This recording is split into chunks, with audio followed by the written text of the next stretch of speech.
Welcome back. Our next guest wrote this book. It's called American Birding Association Field Guide to Birds of Wisconsin. A few weeks ago, he told us why Wisconsin's such a great place to watch birds. We were so fascinated by it all that we begged him to come back, and he agreed. Chuck Hegner grew up in Shorewood. He was the editor-in-chief of Birdwatching magazine for almost 16 years, and today he's the director of a statewide program that recognizes Wisconsin towns that make their communities greener and more bird-friendly. Hey, Chuck. Hey, it's great to be back. You know what this means? Your having me back means that you are already well on your way to becoming a bird watcher. Really? I love it. It is. That's fantastic. Because what that means is that, all it takes is just a little bit of understanding about a little bit of birds. And what you realize is that there's a whole lot more that you can learn about them. And pretty soon you're down on that path where you can't get enough. Everything you learn brings up another question, and that question brings more information, and that world of birding grows deeper and deeper and wider. And pretty soon I'll see you out on the trails with your binoculars. It starts with interest, then, which I love. And my mom, I got to tell you, Katie and I were fighting over your book in our office, our show producer. And she said, I want you to give it to your mom and share it, and then maybe she can share it back to us. But my mom has loved the pictures, the descriptions, and especially loves that you can get right to the part about Wisconsin birds and not sifting through the whole country's birds. Right. That was the goal. There are a lot of really great books out there that talk about all of North America's many, many birds. David Sibley is very famous for his beautiful and wonderful guide. But that book has over 900 different birds in it.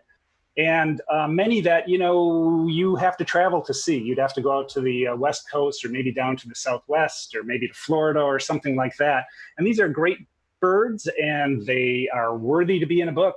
But not everybody gets to travel, and sometimes you want to know what's in your own backyard. So that was really the origin for my book. There's so many things I want to get to, so I'll try to go here. So first, how can we attract more birds then to our own backyards? The short answer is to think like a bird. And that means... I think that many times when we think about our yards, we think about what we would want in our yard. And I think that, so it's pretty easy. We think about pretty flowers. We think about a green grass. And these are natural. Everybody likes that. But what birds like are food. They like water. They like shelter. And they like nesting sites. And especially after a night like last night, you can really appreciate this need for shelter. The storm went through, the wind was blowing. And you just have to think during something like that, you have to wonder, well, where is a bird that weighs only a couple of ounces going to survive something like that? Well, it happens if your yard or if your community has lots of good shrubs or bushes or thick trees like cedars or something like that, red cedar, to give birds a little spot to hunker down during the strong winds.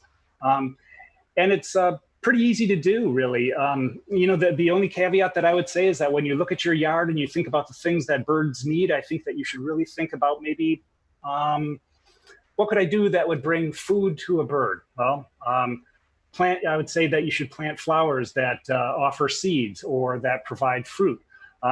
Asters, coreopsis, black-eyed Susans, coneflowers, these are beautiful, easy to plant, native flowers that provide lots of seeds for birds, and they really do attract birds. I was walking my new pup just a couple of days ago, and I walked past a beautiful garden just up the block from me. Beautiful collection of black-eyed Susans and purple coneflowers, and there on the very top of one of the blooms was a American goldfinch. And I'll tell you also that just the other day, I was right here smack dab in front of this computer, not doing anything near as fun as this, but I heard a commotion in my backyard, and there was an entire family of American robins bathing in my little bird bath. So these things, it was loud. I thought, well, what is going on?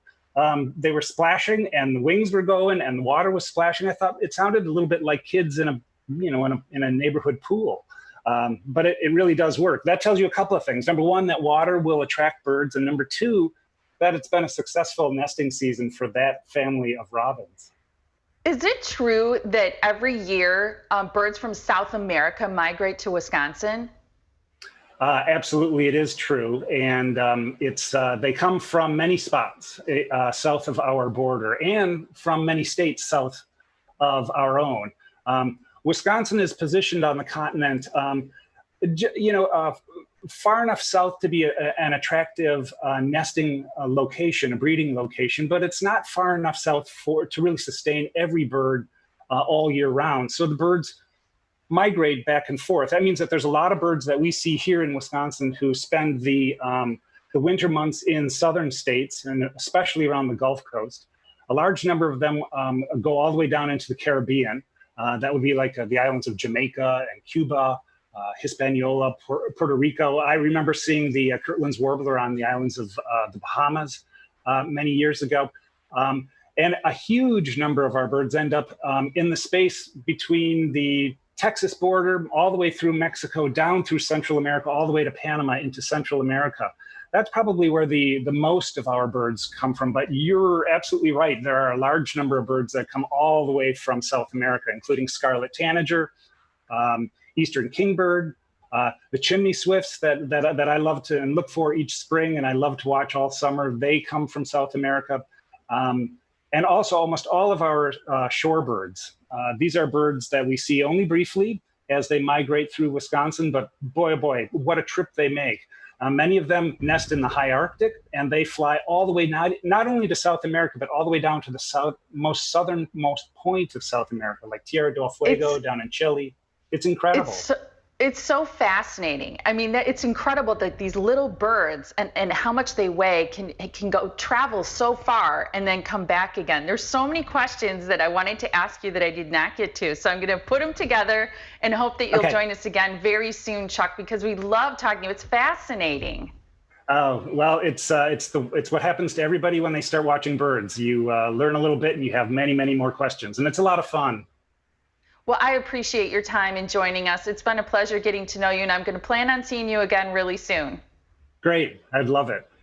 Sounds great. Thanks again, Chuck. And his book, American Birding Association Field Guide to Birds of Wisconsin, is available locally at Boswell Book Company. You can also find it online via Amazon and Barnes & Noble.